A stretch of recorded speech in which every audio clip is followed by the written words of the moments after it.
सत श्री अकाल। मैं Ashwini Kumar vocational trainer girls government senior secondary school Saddowal Khurd Gurdaspur तो बोल रहा हाँ। अज मेरा सबजैक्ट है what are the barrier to effective communications, जिमें कि प्रभावशाली संचार विच आने वालियां रुकावटां दे बारे जानकारी देना है। प्यारे विद्यार्थियों, सब तो पहले असी जानांगे ये वट आर द कम्युनिकेशनस।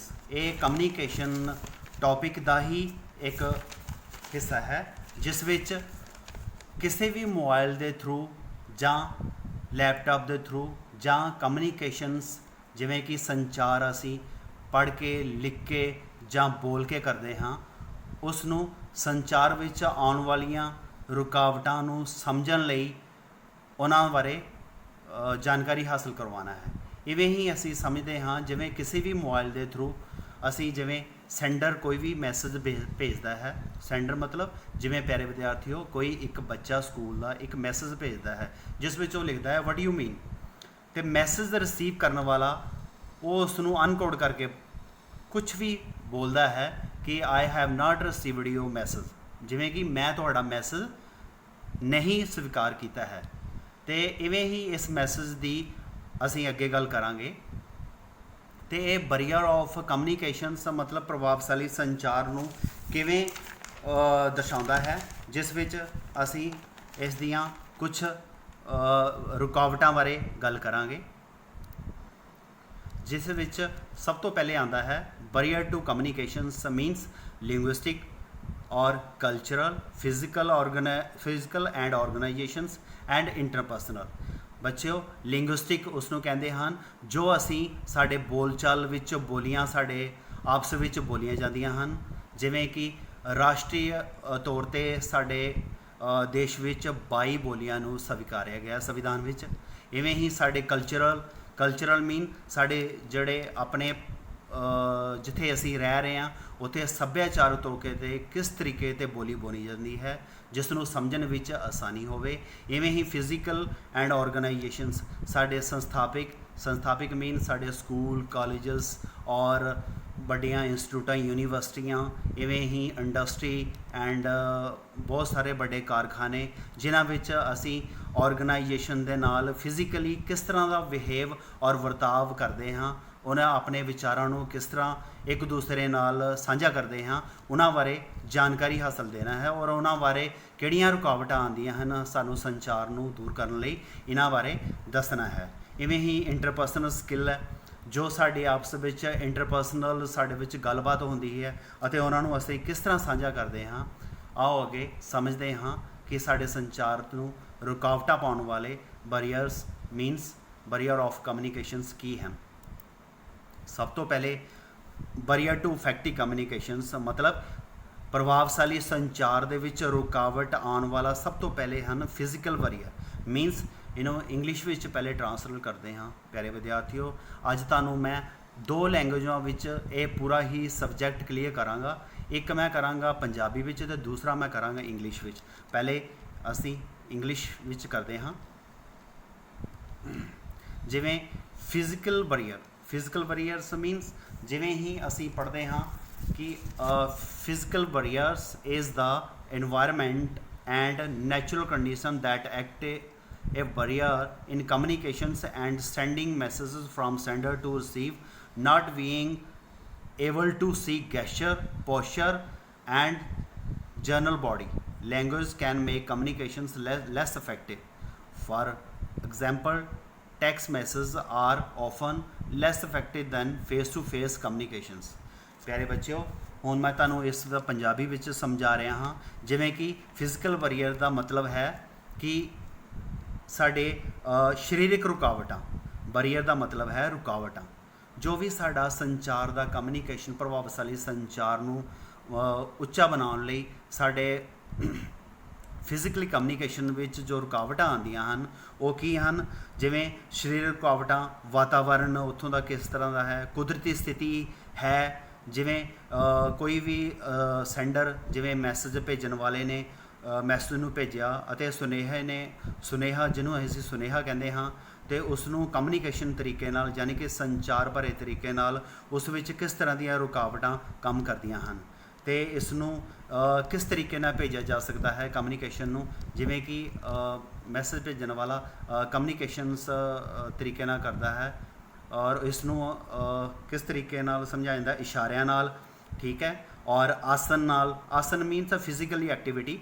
ਸਰੀਰ ਦੀ ਆਮ ਭਾਸ਼ਾ ਨੂੰ ਵੇਖ ਕੇ ਉਸਦੇ ਯੋਗ ਮਤਲਬ ਆਪਣੇ ਆਪ ਨੂੰ ਬਣਾਉਣਾ ਤਾਂ ਜੋ ਮੈਸੇਜ ਨੂੰ ਸਮਝਿਆ ਜਾ ਸਕੇ। ਸੰਚਾਰ ਨੂੰ ਘੱਟ ਤੋਂ ਘੱਟ ਪ੍ਰਭਾਵਸ਼ਾਲੀ ਬਣਾਇਆ ਜਾ ਸਕਦਾ ਹੈ। ਉਦਾਹਰਨ ਦੇ ਲਈ ਟੈਕਸਟ ਸੰਦੇਸ਼ ਅਕਸਰ ਚਿਹਰੇ ਆਉਣ ਵਾਲੇ ਸੰਚਾਰ ਨਾਲੋਂ ਘੱਟ ਪ੍ਰਭਾਵਸ਼ਾਲੀ ਹੁੰਦੇ ਹਨ। ਜਿਵੇਂ ਕਿ ਉਦਾਹਰਨ ਦੇ ਤੌਰ 'ਤੇ ਅਸੀਂ ਕਿਸੇ ਵੀ ਇਹਨਾਂ ਵਿੱਚੋਂ ਤਿੰਨ ਪਿਕਚਰ ਦਿੱਤੀਆਂ ਹਨ ਤੁਹਾਡੇ ਸਾਹਮਣੇ 1 2 ਐਂਡ 3, 1 2 ਅਤੇ 3।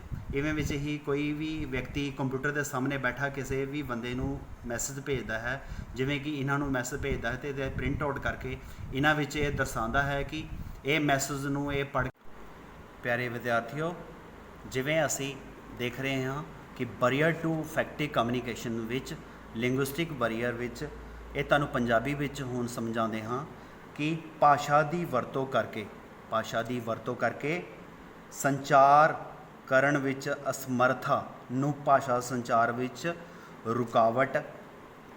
ਰੁਕਾਵਟ ਵਜੋਂ ਜਾਣਿਆ ਜਾਂਦਾ ਹੈ। ਜਿਵੇਂ ਵੀ ਅਸੀਂ ਭਾਸ਼ਾ ਵਜੋਂ ਰੁਕਾਵਟ ਮਤਲਬ ਜਿਵੇਂ ਅਸੀਂ ਕੋਈ ਭਾਸ਼ਾ ਬੋਲਦੇ ਹਾਂ ਅਤੇ ਤੁਹਾਨੂੰ ਬੱਚਿਆਂ ਨੂੰ ਨਾ ਸਮਝ ਆਵੇ ਅਤੇ ਉਸ ਨੂੰ ਹੋਰ ਵੀ ਸੁਖਾਵੀਂ ਅਤੇ ਸ਼ੁੱਧ ਤਰੀਕੇ ਨਾਲ ਬੋਲ ਕੇ ਸਮਝਾਉਣਾ, ਉਸ ਨੂੰ ਭਾਸ਼ਾ ਦੀ ਰੁਕਾਵਟ ਨੂੰ ਦੂਰ ਕਰਨਾ ਹੈ। ਇਵੇਂ ਹੀ ਅੱਗੇ ਚੱਲਦੇ ਹਾਂ। ਭਾਸ਼ਾ ਦੀ ਰੁਕਾਵਟ ਸਭ ਤੋਂ ਆਮ ਸੰਪਰਕ ਦੀਆਂ ਰੁਕਾਵਟਾਂ ਹਨ।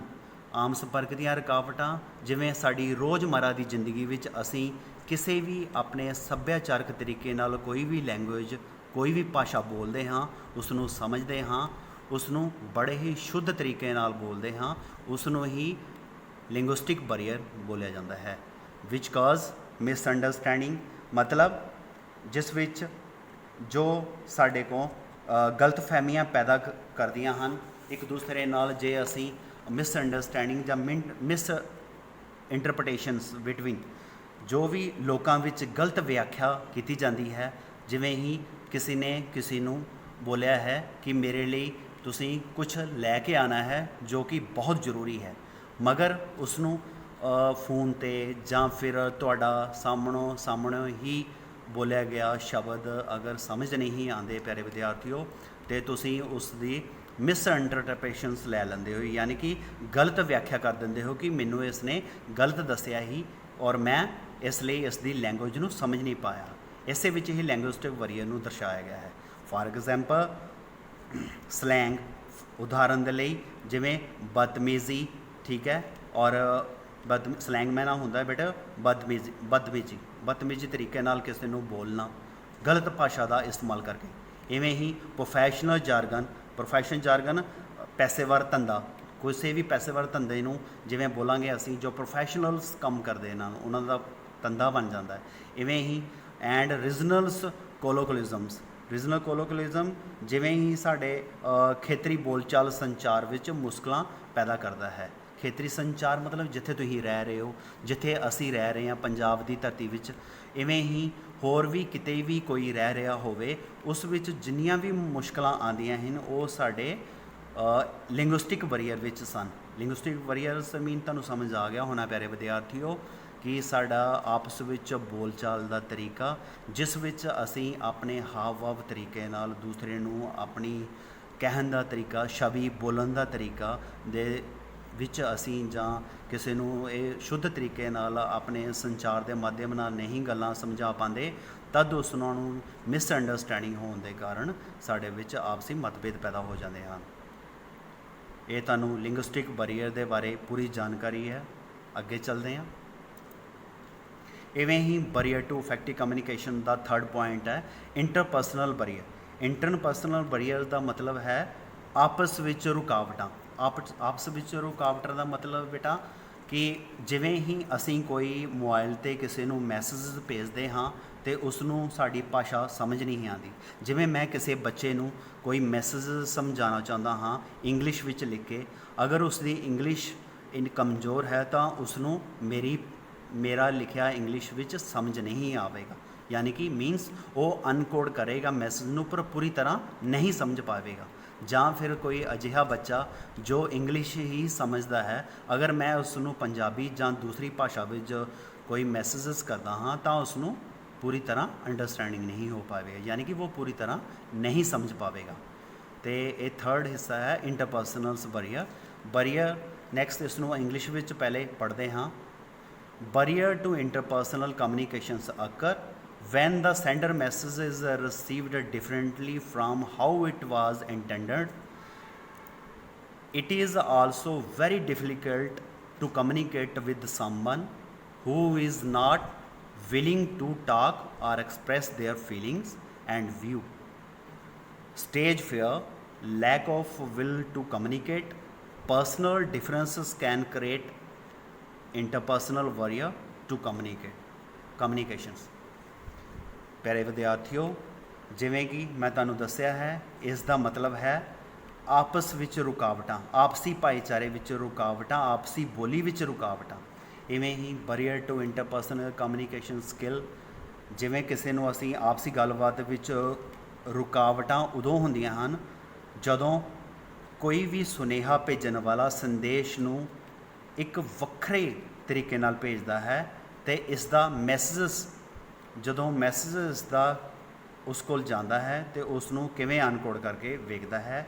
ਕਿਸੇ ਨਾਲ ਗੱਲਬਾਤ ਕਰਨ ਵਿੱਚ ਬਹੁਤ ਮੁਸ਼ਕਲ ਆਉਂਦੀ ਹੈ, ਜਾਂ ਉਸ ਦੀ ਭਾਸ਼ਾ ਨੂੰ ਸਮਝਣ ਵਿੱਚ, ਜਾਂ ਉਸ ਦੀਆਂ ਭਾਵਨਾਵਾਂ ਅਤੇ ਵਿਚਾਰਾਂ 'ਤੇ ਗੱਲ ਕਰਨ ਦਾ ਪ੍ਰਗਟਾਵਾ ਕਰਨ ਲਈ ਉਸ ਤਿਆਰ ਨਹੀਂ ਹੁੰਦਾ, ਜਾਂ ਉਸ ਨੂੰ ਸਮਝਣ ਲਈ ਉਹ ਤਿਆਰ ਨਹੀਂ ਹੁੰਦੇ, ਉਸ ਦੇ ਵਿਚਾਰਾਂ ਨੂੰ ਸਮਝਣ ਲਈ ਉਹ ਤਿਆਰ ਨਹੀਂ ਹੁੰਦੇ ਕਿ ਉਹ ਆਪਣੀ ਭਾਸ਼ਾ ਵਿੱਚ ਕੀ ਦਰਸਾਉਣਾ ਚਾਹੁੰਦਾ ਹੈ, ਜਾਂ ਉਸ ਪੜਾਅ ਦਾ ਡਰ ਮੀਨਸ ਜੋ ਟਾਕ ਐਕਸਪ੍ਰੈਸ਼ਨ, ਜਾਂ ਉਸਨੇ ਕੁਛ ਲੋਕਾਂ ਸਾਹਮਣੇ, ਜਿਵੇਂ ਕਿ ਸੈਕਿੰਡ ਪਿਕਚਰ ਵਿੱਚ ਤੁਹਾਨੂੰ ਦਿਖਾਇਆ ਗਿਆ ਹੈ, ਕੁਛ ਵਿਅਕਤੀ ਇੱਕ ਵਿਅਕਤੀ ਨੂੰ ਸੁਣ ਰਹੇ ਹਨ ਅਤੇ ਉਹ ਆਪਸ ਵਿੱਚ ਟਾਕਿੰਗ ਕਰ ਰਹੇ ਹਨ। ਇਸ ਦਾ ਕਾਰਨ ਕੀ ਹੈ ਕਿ ਜੋ ਸਾਹਮਣੇ ਖੜਾ ਵਿਅਕਤੀ ਹੈ ਉਹ ਜੋ ਇਹਨਾਂ ਨਾਲ ਕਮਿਊਨੀਕੇਸ਼ਨਸ ਯਾਨੀ ਕਿ ਸੰਚਾਰ ਵਿਚਾਰਾਂ ਵਿੱਚ ਬੋਲ ਰਿਹਾ ਹੈ, ਆਪਣੇ ਤਰੀਕੇ ਨਾਲ ਗੱਲਬਾਤ ਕਰ ਰਿਹਾ ਹੈ, ਆਪਣੀ ਭਾਵਨਾ ਨੂੰ ਦੱਸ ਰਿਹਾ ਹੈ, ਪਰ ਕੁਛ ਵਿਅਕਤੀ ਔਰ ਕੁਛ ਮਹਿਲਾएं ਯਾਨੀ ਕਿ ਕੁਛ ਵੂਮੈਨਸ, ਕੁਛ ਔਰਤਾਂ ਜੋ ਸਨ, ਉਹ ਆਪਣੇ ਹੀ ਤਰੀਕੇ ਨਾਲ ਆਪਣੇ ਵਿਚਾਰਾਂ ਵਿੱਚ ਖੋਏ ਹੋਏ ਹਨ, ਯਾਨੀ ਕਿ ਉਸ ਨੂੰ ਸੁਣ ਨਹੀਂ ਪਾ ਰਹੇ। ਇਸ ਦਾ ਕਾਰਨ ਕੀ ਹੈ ਕਿ ਆਪਸ ਵਿੱਚ ਸਮਝਣ ਵਿੱਚ, ਪ੍ਰਭਾਵਸ਼ਾਲੀ ਸੰਚਾਰ ਵਿੱਚ ਸਮਝਣ ਵਿੱਚ ਰੁਕਾਵਟਾਂ। ਇਵੇਂ ਹੀ ਕਮਿਊਨੀਕੇਸ਼ਨ ਸਕਿੱਲ ਥਰਡ ਪਿਕਚਰ ਵਿੱਚ ਦਿਖਾਇਆ ਗਿਆ, ਅਗਰ ਇਫੈਕਟਿਵ ਕਮਿਊਨੀਕੇਸ਼ਨਸ ਹੋਵੇਗਾ, ਇੱਕ ਦੂਸਰੇ ਦੀ ਭਾਸ਼ਾ ਨੂੰ ਸਮਝਣ ਦੀਆਂ, ਭਾਵਨਾਵਾਂ ਨੂੰ, ਵਿਚਾਰਾਂ ਨੂੰ ਪ੍ਰਗਟ ਕਰਨ ਦੀਆਂ ਕਲੀਅਰ ਅਗਰ ਵਿਚਾਰ ਸਨ ਤਾਂ ਉਹਨਾਂ ਨੂੰ ਸਮਝਣ ਵਿੱਚ ਕੋਈ ਰੁਕਾਵਟ ਨਹੀਂ ਆਵੇਗੀ। ਇਹਨਾਂ ਵਿੱਚ ਕੀ ਕਾਰਨ ਹਨ? ਆਪਣੀ ਫੀਲਿੰਗਸ ਜਾਂ ਸਟੇਜ ਫੀਅਰ। ਜਿਵੇਂ ਕੁਛ ਬੱਚਿਆਂ ਨੂੰ ਅਸੀਂ ਅਚਾਨਕ ਹੀ ਕੋਈ ਵੀ ਟਾਸਕ ਦੇ ਕੇ ਖੜਾ ਕਰ ਦੇਈਏ, ਤੁਹਾਡੇ ਸਕੂਲ ਵਿੱਚ ਕਿਸੇ ਵੀ ਬੱਚੇ ਨੂੰ ਕਿਸੇ ਵੀ ਪ੍ਰਕਾਰ ਦਾ ਟਾਸਕ ਦੇ ਕੇ, ਪਿਆਰੇ ਵਿਦਿਆਰਥੀਓ, ਜਿਵੇਂ ਅਸੀਂ ਸਟੇਜ ਫੀਅਰਸ ਮੀਨ ਜਿਹਦੇ ਵੀ ਕਿਸੇ ਵਿਅਕਤੀ ਨੂੰ ਅਗਰ ਸਟੇਜ 'ਤੇ ਖੜਾ ਕਰ ਦਿੱਤਾ ਜਾਵੇ ਤਾਂ ਉਹ ਮੁਸ਼ਕਲ ਨਾਲ ਕੋਈ ਵੀ ਸਬਜੈਕਟ 'ਤੇ ਜਾਂ ਕਿਸੇ ਪਾਠ 'ਤੇ ਜਾਂ ਕਿਸੇ ਲੈਸਨ 'ਤੇ ਉਸ ਨੂੰ ਬੋਲਣ ਦਾ ਮੌਕਾ ਦਿੱਤਾ ਜਾਵੇ ਤਾਂ ਉਸ ਨੂੰ first time, second time stage fear ਦਾ ਡਰ ਰਹਿੰਦਾ ਹੈ। ਕਾਰਨ ਲੈਕ ਆਫ ਕੌਨਫੀਡੈਂਸ ਜਾਂ ਲੈਕ ਆਫ ਕਮਿਊਨੀਕੇਟ, ਯਾਨੀ ਕਿ ਉਸ ਕੋਲ ਉਹ ਬੋਲਣ ਲਈ ਸਤਰਾਂ ਅਤੇ ਉਹ ਸਟੇਜ ਉੱਤੇ ਹੌਸਲਾ ਨਹੀਂ ਹੋਵੇਗਾ ਤਾਂ ਉਹ ਇੰਟਰਪਰਸਨਲ ਬਰੀਅਰ ਦਾ ਸ਼ਿਕਾਰ ਹੋਵੇਗਾ ਅਤੇ ਉਸ ਨੂੰ ਬੋਲਣ ਵਿੱਚ ਬਹੁਤ ਹੀ ਦੁਵਿਧਾ ਆਵੇਗੀ। ਇਵੇਂ ਹੀ personal difference can create interpersonal barrier to communicate. ਅਤੇ ਆਪਸ ਵਿੱਚ ਜੋ ਵਿਅਕਤੀਗਤ ਮਤਭੇਦ ਸੰਚਾਰ ਵਿੱਚ ਆਪਸੀ ਰੁਕਾਵਟਾਂ ਪੈਦਾ ਹੁੰਦੀਆਂ ਹਨ ਅਤੇ ਇਹਨਾਂ ਨੂੰ ਦੂਰ ਕਰਨ ਲਈ ਅੱਗੇ ਚੱਲਦੇ ਹਾਂ। ਇਵੇਂ ਹੀ ਬਰੀਅਰ ਟੂ ਇਫੈਕਟਿਵ ਕਮਿਊਨੀਕੇਸ਼ਨਸ। ਪਿਆਰੇ ਵਿਦਿਆਰਥੀਓ, ਜਿਵੇਂ ਪ੍ਰਭਾਵਸ਼ਾਲੀ ਸੰਚਾਰ ਨੂੰ ਸਮਝਣ ਲਈ ਆਰਗੇਨਾਈਜੇਸ਼ਨਸ ਬਰੀਅਰ ਨੂੰ ਸਮਝਣਾ ਜ਼ਰੂਰੀ ਹੈ, ਯਾਨੀ ਕਿ ਸੰਸਥਾਪਕ ਰੁਕਾਵਟਾਂ। ਇਹ ਸੰਸਥਾਪਕ ਰੁਕਾਵਟਾਂ ਕਿਹੜੀਆਂ ਹਨ? ਪਹਿਲੇ ਇਸ ਨੂੰ ਇੰਗਲਿਸ਼ ਵਿੱਚ ਪੜ੍ਹ ਲੈਂਦੇ ਹਾਂ। Organisations are designed on the basis of formals, hierarchical structures that follow performance standard, rules and regulations, procedure, policies, behavior norms, etc. All these affect the free flow of communications in organizations and therefore need to be suitably managed. Superior subordinate relationship in a formal organization structure can be a barrier to free flow of communications. ਪਿਆਰੇ ਵਿਦਿਆਰਥੀਓ, ਜਿਵੇਂ ਤੁਹਾਨੂੰ ਦੱਸਿਆ ਗਿਆ ਹੈ, ਇੱਕ ਸੰਸਥਾਪਕ ਰੁਕਾਵਟਾਂ ਕਿਹੜੀਆਂ ਹੋਣੀਆਂ ਅਗਰ ਅਸੀਂ ਕਿਸੇ ਆਰਗੇਨਾਈਜੇਸ਼ਨਸ ਵਿੱਚ ਕੰਮ ਕਰ ਰਹੇ ਹਾਂ। ਆਰਗੇਨਾਈਜੇਸ਼ਨਸ ਚਾਹੇ ਉਹ ਸਕੂਲ ਵਿੱਚ ਕੋਈ ਅਧਿਆਪਕ ਹੋਣ ਜਾਂ ਕਿਸੇ ਵੀ ਕਾਲਜ ਵਿੱਚ ਉਹ ਪ੍ਰੋਫੈਸਰ ਟੀਚਰ ਜਾਂ ਕਿਸੇ ਕੰਪਨੀ ਵਿੱਚ ਉਸ ਕੰਪਨੀ ਦੇ ਮੁਲਾਜ਼ਮ ਜਾਂ ਕਿਸੇ ਇੰਡਸਟਰੀ ਵਿੱਚ ਲੱਗੇ ਹੋਏ ਮੁਲਾਜ਼ਮ ਕਿਸੇ ਵੀ ਆਰਗੇਨਾਈਜੇਸ਼ਨਸ ਵਿੱਚ ਹੋਣ ਅਤੇ ਉਹਨਾਂ ਵਿੱਚ ਆਪਸੀ ਸੰਸਥਾਪਕ ਰੁਕਾਵਟਾਂ ਨੂੰ ਸਮਝਣ ਲਈ ਹੀ ਇਫੈਕਟਿਵ ਕਮਿਊਨੀਕੇਸ਼ਨ ਕਿਹਾ ਜਾਂਦਾ ਹੈ। ਇਸ ਵਿੱਚ ਪੰਜਾਬੀ ਵਿੱਚ ਸਮਝਦੇ ਹਾਂ, ਸੰਸਥਾਵਾਂ ਰਸਮੀ ਲੜੀਵਾਰ ਤਰੀਕਿਆਂ ਵਿੱਚ ਡਿਜ਼ਾਈਨ ਕੀਤੀਆਂ ਗਈਆਂ ਹਨ ਅਤੇ ਇਸ ਆਧਾਰ 'ਤੇ ਕੀਤੀਆਂ ਜਾਂਦੀਆਂ ਹਨ ਜੋ ਪ੍ਰਦਰਸ਼ਨ ਦੇ ਮਾਪਦੰਡਾਂ, ਨਿਯਮਾਂ ਅਤੇ ਪ੍ਰਕਿਰਿਆ, ਨੀਤੀਆਂ, ਵਿਵਹਾਰ ਸੰਬੰਧੀ ਨਿਯਮਾਂ ਆਦਿ ਦੀ ਪਾਲਣਾ ਕਰਦੀਆਂ ਹਨ। ਇਹ ਸਭ ਸੰਗਠਨਾਂ ਵਿੱਚ ਸੰਚਾਰ ਦੇ ਸੁਤੰਤਰਤਾ ਪ੍ਰਭਾਵ ਕਰਦੇ ਹਨ ਅਤੇ ਇਸ ਲਈ ਕਿਵੇਂ ਪ੍ਰਬੰਧ ਦੀ ਜ਼ਰੂਰਤ ਹੁੰਦੀ ਹੈ, ਮੈਨੇਜਮੈਂਟ ਪ੍ਰਬੰਧਕ ਦੀ ਜ਼ਰੂਰਤ ਹੁੰਦੀ ਹੈ। ਜਿਵੇਂ ਕਿ ਇੱਕ ਰਸਮੀ ਸੰਗਠਨਾਤਮਕ ਮਤਲਬ ਆਰਗੇਨਾਈਜੇਸ਼ਨ ਸਟਰਕਚਰ ਅਤੇ ਉਸ ਵਿੱਚ ਉਦਮ ਅਧੀਨ ਰਿਸ਼ਤੇ ਸੰਚਾਰ ਦੇ ਸੁਤੰਤਰ ਪ੍ਰਭਾਵ ਵਿੱਚ ਰੁਕਾਵਟਾਂ ਹੋ ਸਕਦੇ ਹਨ। ਜਿਵੇਂ ਸੁਤੰਤਰ ਪ੍ਰਭਾਵ ਮਤਲਬ ਫਰੀडम ਕਮਿਊਨੀਕੇਸ਼ਨਸ, ਜਿਸ ਵਿੱਚ ਕਿਸੇ ਵੀ ਸੰਸਥਾ ਵਿੱਚ ਫਰੀडम ਆਫ ਕਮਿਊਨੀਕੇਸ਼ਨਸ ਨੂੰ ਖਾਸ ਪਹਿਲ ਦਿੱਤੀ ਜਾਂਦੀ ਹੈ ਅਤੇ ਕਈ ਵਾਰ ਸਖਤ ਨਿਯਮਾਂ ਦੇ ਕਾਰਨ ਕਰਮਚਾਰੀਆਂ ਨੂੰ ਆਪਣੀਆਂ ਹਾਣੀਆਂ ਨਾਲ ਵੀ ਗੱਲਬਾਤ ਕਰਨ ਵਿੱਚ ਮੁਸ਼ਕਲ ਆਉਂਦੀਆਂ ਹਨ।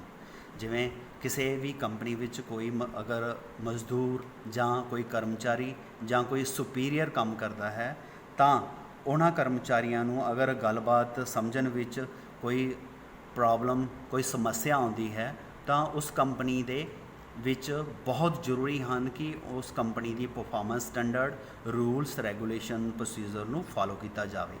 ਤਾਂ ਹੀ ਤਾਂ ਅਸੀਂ ਕਿਸੇ ਕੰਪਨੀ ਵਿੱਚ ਜਾਂ ਕਿਸੇ ਵੀ ਸੰਸਥਾ ਵਿੱਚ ਕੰਮ ਕਰ ਸਕਦੇ ਹਾਂ। ਜਿਵੇਂ ਸਕੂਲ ਵਿੱਚ ਸਾਰੇ ਹੀ ਅਧਿਆਪਕਾਂ ਦਾ ਡਿਸਿਪਲਨ, ਅਨੁਸ਼ਾਸਨ ਯਾਨੀ ਕਿ ਉਹਨਾਂ ਨੂੰ ਮੱਧੇ ਰੱਖਦੇ ਹੋਏ ਸਾਰੇ ਹੀ ਆਪਣੇ ਸਕੂਲ ਦੀ ਵੱਖ-ਵੱਖ ਡਿਊਟੀ ਕਰਦੇ ਹਨ। ਇਵੇਂ ਹੀ ਵਿਦਿਆਰਥੀ, ਜਿਵੇਂ ਪਿਆਰੇ ਵਿਦਿਆਰਥੀਓ, ਤੁਸੀਂ ਕਲਾਸ ਵਿੱਚ ਇੱਕ ਮੋਨੀਟਰ ਦੇ ਅੰਡਰ, ਉਸ ਅਨੁਸ਼ਾਸਨ ਦੇ ਅੰਦਰ ਰਹਿ ਕੇ ਉਸ ਦੀ ਗੱਲਬਾਤ ਨੂੰ ਸਮਝ ਕੇ ਤੁਸੀਂ ਸਾਰੇ ਕੰਮ ਕਰਦੇ ਹੋ ਨਾ। ਇਵੇਂ ਹੀ ਇਹ ਆਰਗੇਨਾਈਜੇਸ਼ਨਸ ਬੈਰੀਅਰ ਹੈ, ਕਿਉਂਕਿ ਆਰਗੇਨਾਈਜੇਸ਼ਨ ਨੂੰ ਅਗਰ ਉਸ ਵਿੱਚ rule, standard, regulation, procedures, behaviour norms, policy ਨਹੀਂ ਬਣਾਏਗੀ ਤਾਂ ਕੋਈ ਵੀ ਆਪਣੀ ਮਨਮਰਜ਼ੀ ਦਾ ਮਾਲਕ ਹੋਵੇਗਾ, ਕਿਸੇ ਵੀ ਤਰੀਕੇ ਨਾਲ ਉਹ ਆਪਣੇ ਕੰਮ ਕਰੇਗਾ ਅਤੇ ਉਸ ਨੂੰ ਫਾਲੋ ਨਹੀਂ ਕਰੇਗਾ ਜੇ ਇਹ ਰੂਲਸ ਰੈਗੂਲੇਸ਼ਨਸ ਨਹੀਂ ਬਣਾਏ ਜਾਏਗੇ। ਅਤੇ ਇਹ ਸੀ ਆਰਗੇਨਾਈਜੇਸ਼ਨ ਬੈਰੀਅਰ, ਜਿਸ ਨੂੰ ਸਮਝਣਾ ਬਹੁਤ ਜ਼ਰੂਰੀ ਸੀ। ਅੱਗੇ ਚੱਲਦੇ ਹਾਂ। ਇਵੇਂ ਹੀ ਬੈਰੀਅਰ ਟੂ ਇਫੈਕਟਿਵ ਕਮਿਊਨੀਕੇਸ਼ਨ, ਪ੍ਰਭਾਵਸ਼ਾਲੀ ਸੰਚਾਰ ਦਾ 5th ਪੁਆਇੰਟ ਹੈ cultural barrier. Cultural barrier means ਸੱਭਿਆਚਾਰਕ ਰੁਕਾਵਟ। ਸੱਭਿਆਚਾਰਕ ਰੁਕਾਵਟ ਬੱਚਿਓ ਤੁਹਾਨੂੰ ਪਹਿਲੇ ਵੀ ਅਸੀਂ ਦੱਸ ਚੁੱਕੇ ਹਾਂ। ਹਾਂਜੀ ਪਿਆਰੇ ਵਿਦਿਆਰਥੀਓ, ਜਿਵੇਂ ਅਸੀਂ ਇਸ ਨੂੰ ਹੁਣ ਪੰਜਾਬੀ ਵਿੱਚ ਸਮਝਦੇ ਹਾਂ, ਇਵੇਂ ਹੀ ਜਿਵੇਂ ਤੁਹਾਨੂੰ ਅਸੀਂ ਇੰਗਲਿਸ਼ ਵਿੱਚ ਦੱਸ ਚੁੱਕੇ ਹਾਂ। Cultural barrier is when people of different cultures are unable to understand each other custom। ਸੱਭਿਆਚਾਰਕ ਰੁਕਾਵਟਾਂ ਉਦੋਂ ਹੁੰਦੀਆਂ ਹਨ ਪਿਆਰੇ ਵਿਦਿਆਰਥੀਓ ਜਦੋਂ ਵੱਖ-ਵੱਖ ਸੱਭਿਆਚਾਰਾਂ ਦੇ ਲੋਕ ਇੱਕ ਦੂਜੇ ਦੇ ਰਿਵਾਜ਼ਾਂ ਨੂੰ ਸਮਝਣ ਤੋਂ ਅਸਮਰਥ ਹੁੰਦੇ ਹਨ। ਜਿਵੇਂ ਰਿਵਾਜ਼ ਮਤਲਬ ਜਿਵੇਂ ਪੰਜਾਬ ਵਿੱਚ ਤੁਸੀਂ ਵੇਖਿਆ ਹੋਵੇਗਾ ਕਿ ਲੋਹੜੀ, ਹੁਣ ਜਿਵੇਂ ਸਾਰੇ ਤਿਉਹਾਰ ਸ਼ੁਰੂ ਹੋ ਚੁੱਕੇ ਹਨ, ਇਵੇਂ ਹੀ ਹੁਣ ਸਾਡੇ ਪੰਜਾਬ ਵਿੱਚ ਹੁਣ ਲੋਹੜੀ ਦਾ ਤਿਉਹਾਰ ਔਰ ਦੀਵਾਲੀ ਔਰ ਵਿਸਾਖੀ ਔਰ ਆਪਣੇ ਆਪਣੇ ਕੁਝ ਸੱਭਿਆਚਾਰਕ ਤਿਉਹਾਰ ਹਨ। ਇਵੇਂ ਹੀ ਜਿਵੇਂ ਤਮਿਲਨਾਡੂ ਵਿੱਚ ਪੋਂਗਲ ਦਾ ਤਿਉਹਾਰ। ਇਵੇਂ ਬੱਚਿਓ ਇੱਕ ਦੂਸਰੇ ਦੇ ਰਿਵਾਜ਼ਾਂ ਨੂੰ ਜੋ ਹਰ ਰਾਜਾਂ ਦੇ ਵਿੱਚ ਮਨਾਏ ਜਾਂਦੇ ਹਨ ਸੱਭਿਆਚਾਰਕ ਤਰੀਕੇ ਨਾਲ, ਤੇ ਉਹਨਾਂ ਨੂੰ ਸਮਝਣ ਦਾ ਬਹੁਤ ਜ਼ਰੂਰੀ ਹੈ, ਕਿਉਂਕਿ ਹਰ ਆਪਣੇ ਰਿਵਾਜ ਦੇ ਸੱਭਿਆਚਾਰਕ ਰਿਵਾਜਾਂ ਦੇ ਨਾਲ ਆਪਣੇ ਆਪਣੇ ਤਿਉਹਾਰਾਂ ਦੀ ਇੱਕ ਬਹੁਤ ਹੀ ਜ਼ਿਆਦਾ ਮਹੱਤਤਾ ਹੈ, ਤੇ ਇਹਨਾਂ ਨੂੰ ਸਮਝਣਾ ਜਾਂ ਇਹਨਾਂ ਦੀ ਰਿਸਪੈਕਟ ਇੱਜ਼ਤ ਕਰਨਾ ਬਹੁਤ ਜ਼ਰੂਰੀ ਹੈ। ਕਾਰਨ ਅੱਗੇ ਵੇਖਦੇ ਹਾਂ। ਰਿਜ਼ਲਟਿੰਗ ਇਨ ਇਨਕਨਵੀਨੀਅੰਸ ਐਂਡ ਡਿਫਿਕਲਟੀਜ਼, ਜਿਵੇਂ ਕਿ ਇਹਨਾਂ ਨੂੰ ਨਤੀਜੇ ਵਜੋਂ ਅਸੁਵਿਧਾ ਅਤੇ ਮੁਸ਼ਕਲਾਂ ਹੁੰਦੀਆਂ ਹਨ।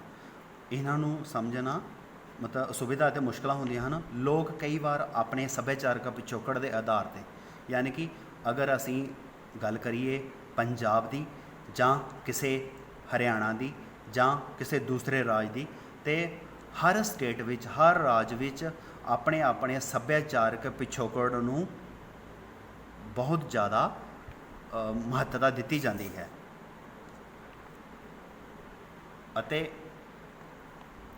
ਅਤੇ ਇਸ ਪਿਛੋਕੜ ਦੇ ਆਧਾਰ 'ਤੇ ਦੂਜਿਆਂ ਬਾਰੇ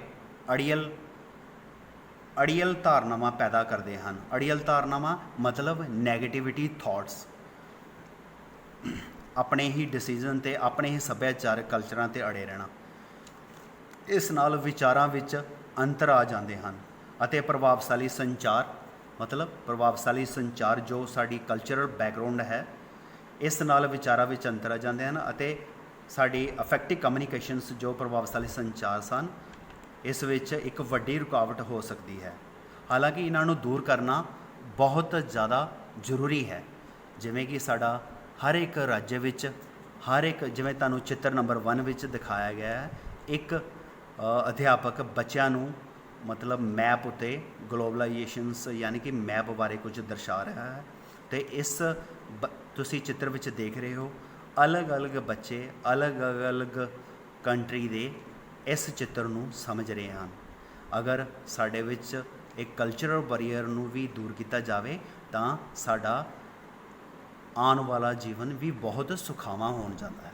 ਇਵੇਂ ਹੀ ਸੈਕਿੰਡ ਚਿੱਤਰ ਵਿੱਚ ਤੁਸੀਂ ਦੇਖ ਰਹੇ ਹੋ ਕਿ ਅਲੱਗ-ਅਲੱਗ ਕੰਟਰੀ ਔਰ ਅਲੱਗ-ਅਲੱਗ ਸਟੇਟ ਦੇ ਕੁਝ ਵਿਅਕਤੀ ਖੜ੍ਹੇ ਹਨ, ਜਿਸ ਨਾਲ ਕੁਝ ਮਹਿਲਾਵਾਂ ਵੀ ਖੜ੍ਹੀਆਂ ਹਨ, ਅਤੇ ਇਹ ਸਭ ਹੀ ਕਲਚਰਲ ਬੈਰੀਅਰ ਯਾਨੀ ਕਿ ਸੱਭਿਆਚਾਰਕ ਰੁਕਾਵਟਾਂ ਨੂੰ ਦੂਰ ਕਰਦਾ ਹੈ। ਅਗਰ ਇਹਨਾਂ ਸਾਰਿਆਂ ਹੀ ਆਪਣਾ ਨੈਸ਼ਨਲ ਲੈਵਲ ਯਾਨੀ ਕਿ ਰਾਸ਼ਟਰੀ ਲੈਵਲ 'ਤੇ ਇਹ ਆਪਣੇ ਨੇਸ਼ਨ ਦੀਆਂ ਕਲਚਰਲ ਬੈਕਗਰਾਊਂਡਾਂ ਨੂੰ ਔਰ ਉਹਨਾਂ ਵਿੱਚ ਆ ਰਹੀਆਂ ਕਸਟਮਸ ਉਹਨਾਂ ਨੂੰ ਸਮਝਦੇ ਹਨ, ਯਾਨੀ ਕਿ ਸੱਭਿਆਚਾਰਕ ਤਰੀਕੇ ਨਾਲ ਅਗਰ ਉਹਨਾਂ ਦੀ ਰਿਸਪੈਕਟ ਕਰਦੇ ਹਨ, ਤਾਂ ਸਾਨੂੰ ਇਹ ਪ੍ਰਭਾਵਸ਼ਾਲੀ ਕਮਿਊਨੀਕੇਸ਼ਨ ਵਿੱਚ ਆ ਰਹੀਆਂ ਬੈਰੀਅਰਾਂ ਨੂੰ ਦੂਰ ਕਰ ਸਕਦੇ ਹਾਂ, ਅਤੇ ਇਹਨਾਂ ਨੂੰ ਅੱਗੇ ਹੋਰ ਵੀ ਜ਼ਿਆਦਾ ਤਰੀਕੇ ਨਾਲ ਸਮਝਾਂਗੇ। How to overcome barrier to effective communications means ਇਹਨਾਂ ਨੂੰ ਕਿਸ ਤਰ੍ਹਾਂ ਪ੍ਰਭਾਵਸ਼ਾਲੀ ਸੰਚਾਰ ਰੁਕਾਵਟਾਂ ਨੂੰ ਦੂਰ ਕੀਤਾ ਜਾ ਸਕਦਾ ਹੈ, ਇਹਨਾਂ ਨੂੰ ਬੜੇ ਅੱਛੇ ਤਰੀਕੇ ਨਾਲ ਸਮਝਾਂਗੇ।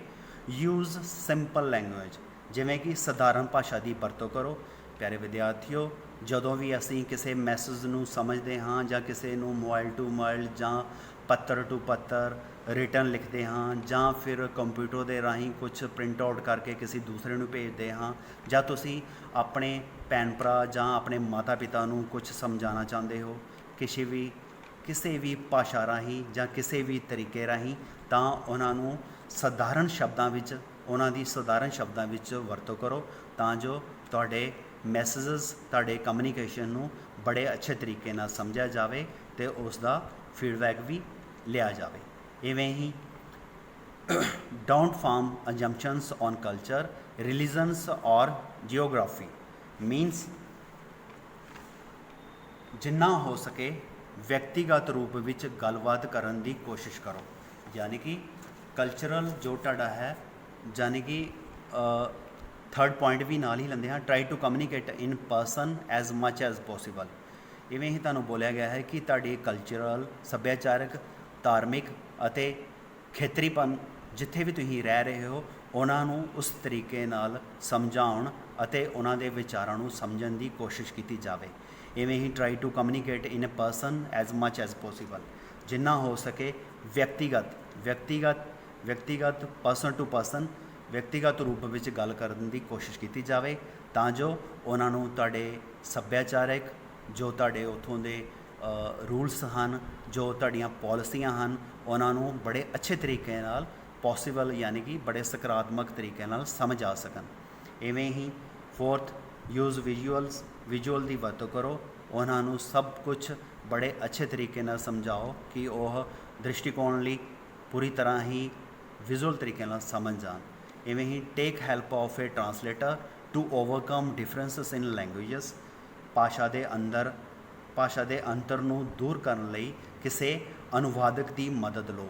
ਮਤਲਬ ਯਾਨੀ ਕਿ ਕਿਸੇ ਵੀ ਅਗਰ ਡਿਫੀਕਲਟ ਲੈਂਗੁਏਜ ਹੈ, ਜੇ ਪੰਜਾਬ ਤੋਂ ਤੁਸੀਂ ਅੱਜ ਮਹਾਰਾਸ਼ਟਰ, ਗੁਜਰਾਤ ਜਾਂ ਫਿਰ ਕਿਸੇ ਐਸੇ ਰਾਜ ਜਾਂ ਕਿਸੇ ਐਸੇ ਨੇਸ਼ਨ ਯਾਨੀ ਕਿ ਰਾਸ਼ਟਰ ਵਿੱਚ ਜਾਂਦੇ ਹੋ, ਜਿਵੇਂ ਅਮਰੀਕਾ ਜਾਂਦੇ ਹੋ, ਜਾਂ ਤੁਹਾਨੂੰ ਉੱਥੇ ਸਭ ਤੋਂ ਜ਼ਿਆਦਾ ਨੌਲੇਜ ਹੋਣਾ ਚਾਹੀਦਾ ਹੈ ਕਿ ਇੱਕ ਇੰਡੀਆ ਐਸਾ ਅਜਿਹਾ ਦੇਸ਼ ਹੈ